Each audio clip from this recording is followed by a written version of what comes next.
22. Gem. I wait for her all day and long into the night, staring out the window at the royal garden, watching for a shadow slipping from the orchard, but she doesn't come. My prison gets smaller by the hour, the bars more hateful. I prowl the confined space 100 times. I do every one of my exercises 1,000.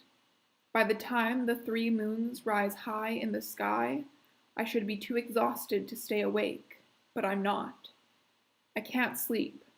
I can't rest until I know what's happened. If someone's hurt her, if they've locked her away. I'll break through these bars with my bare hands. I'll kill every soldier who stands in my way. I'm not sure if this is love or madness, but it doesn't matter. It's real, true, and as inescapable as this wretched cage. I growl and slam my balled fists into the door of my cell. It rattles on its hinges, but doesn't break or bend. Outside there isn't a sound.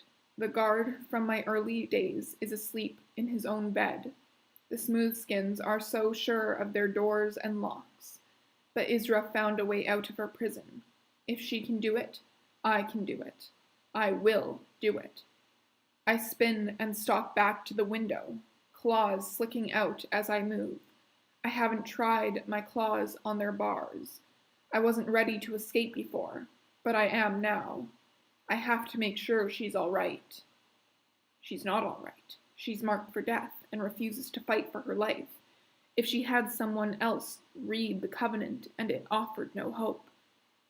I clench my jaw, grinding the thought to dust between my teeth. It doesn't matter. Isra would come if she could, even if it was only to say goodbye. I won't let her say goodbye. My claws strike the bars hard enough to send pain shooting up the backs of my hands into my forearms. I curse and shake my fingers at my side, moaning as my claws draw painfully back into their chambers. Every nerve in my arm is on fire, and the skin above my nail beds is ripped and bleeding, but the bars don't have a nick on them. I curse in my language, adding in a few foul, smooth-skin words I've picked up from listening to the soldiers. I kick the wall beneath the window hard enough to bruise my toes through my thin boots, and curse again, but manage to keep myself from further self-destruction by wrapping my fingers around the bars and shaking them with all the strength in my body. I shake and shake, tensing until the muscles in my neck threaten to snap. By the time I'm finished, I'm even more exhausted than I was before. Maybe enough to sleep, or at least to rest. I'm turning to my bed when I see it, the shadow near the garden. A woman's shadow, winding her way through the orchard.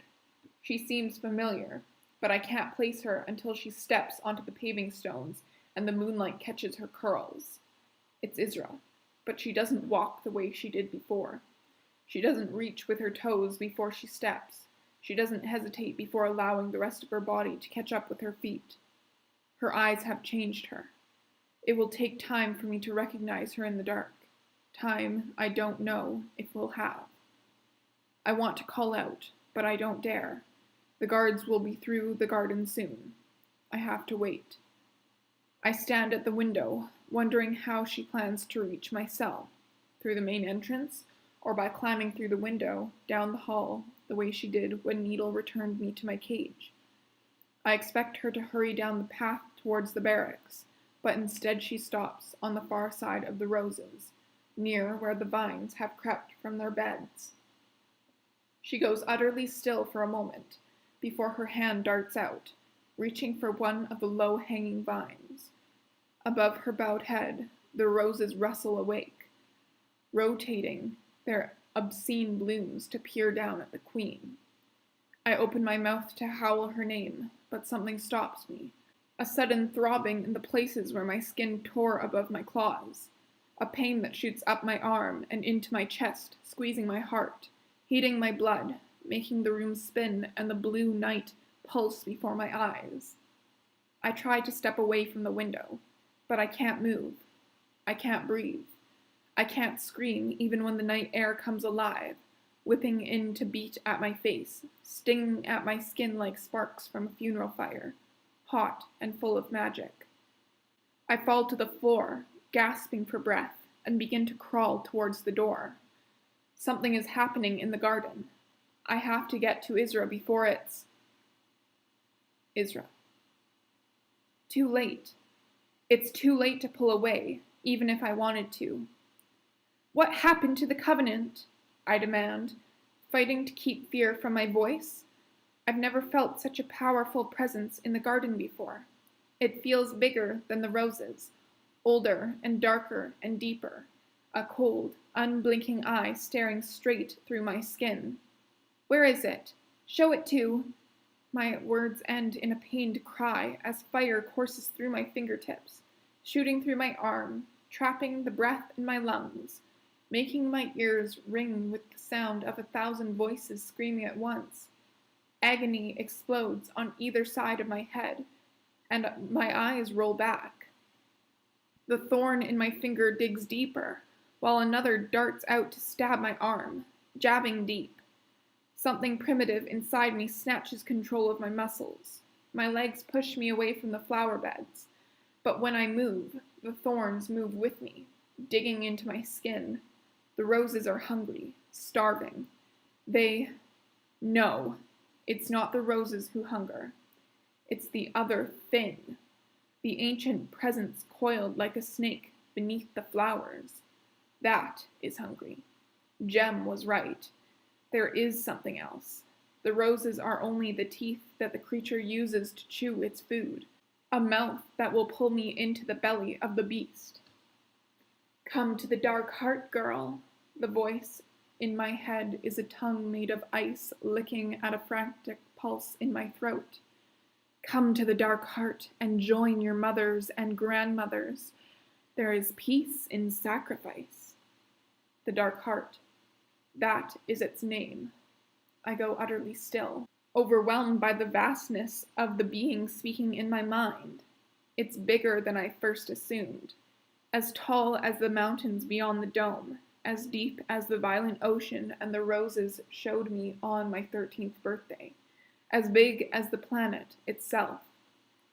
It is a god, and I am only one small person, so briefly alive that my death is practically not a death at all. I should be content to lie down in the fertile soil, to join myself with the dark heart, to give my blood to the one who sustains my city. The roses' gnarled stalks and their thorns, as big as my hand, bigger. How could I have not noticed how deadly they could be? Reach for me, ready to pull me into their embrace, to the center of their bed, to my death. The haze clouding my thoughts departs in a frantic rush of blood. No! I pull away, but the roses loop a toothy arm around my wrist and squeeze tight. Smaller thorns slice into my skin, creating a bracelet made of blood, igniting my body with lightning flashes of pain. Help me! I scream, hoping the guards will hear. I bat at the flowers with my fists, kicking the vines that snake close enough to snatch the legs of my overalls. Help me! I'm in the royal garden! I scream, but no one comes. The one time in my life I'd be breathlessly grateful to see a soldier, and none can be found. And the thing controlling the roses, the dark heart, knows it. Of course it does. The dark heart knows everything that happens under the dome, and it knows that I've learned too much, and that it must take me before I ruin it all, before I steal the lifeblood from the splintered, wicked thing my ancestors have fed for generations. But my ancestors weren't murdered. They were willing sacrifices. Even my mother took her own life when she jumped from the tower. But I'm not going to lie down and die. I won't. I don't give myself to you. I don't, I shout as I knock another vine away with the back of my hand, earning myself another deep scratch. I pause to survey the damage for less than a second. But a second is all it takes for a vine to snap around my other wrist, as quick as a whip. I scream and tug on both arms, but the vines only squeeze more tightly. "I'm not a willing sacrifice," I sob, heart racing as the thorns get closer and closer to my face. "I'm not married. I have no children or brothers or sisters or anyone." I feel the vine's deep grip loosen the slightest bit, and I know I've hit upon the only thing that might save my life. The dark heart is starving, but it doesn't want me to be its last meal. "If you kill me, you will never feed from this city again. The covenant will be broken forever. Forever!" When the vines stop moving, there's a thorn longer than my finger, a whisper from my eye. I force myself to face it, ignoring the sweat rolling down the sides of my face, the frantic racing of my pulse, the pitching of my stomach. "Let me go," I say. "Let me go! You have no choice." But they do. It does, the dark heart. It could decide that one last meal from our city is better than none at all. It could take comfort in the fact that there are still 2 domed cities alive and well, and filled with women willing to die. Everything in my being screams for me to fight, to get away before it's too late. But I can't. The force controlling the roses will have to choose to let me go. There's no way I can free myself without cutting my arms from my body. I am already badly hurt. The muscles and nerves in my wrists are shredded, and my blood spills with a steady smack, smick, smack onto the dirt. I can feel how much the dark heart craves more of it. Its need echoes inside me. If only I'd gone to Jem before coming to the garden. He could have sliced through the vines with his claws in an instant, but I was afraid he'd try to stop me, that he'd say it was too dangerous, now that he knows the truth about the roses. Now I may never see him again. I may not live to tell him how much I care, how much I gasp as the vines suddenly clutch more tightly, as if the dark heart can read my thoughts and disapproves of the way I feel for Jem, as much as any citizen of Yuan would. "Death," the dark heart whispers inside me, making me shiver and my arms go numb. My eyes roll towards the sky, but instead of the dome and the moons hovering above it, I find myself seeing through the rose's eyes. But this time, they show me something new. They show me fires. Fires in the desert. Scaffolds made of long, dead tree limbs holding the corpses of monstrous men and women and children. There are dozens of them. More than a dozen. 20, 30. Fires all around. And at the center of them, an ancient-looking monstrous man, shaking with grief.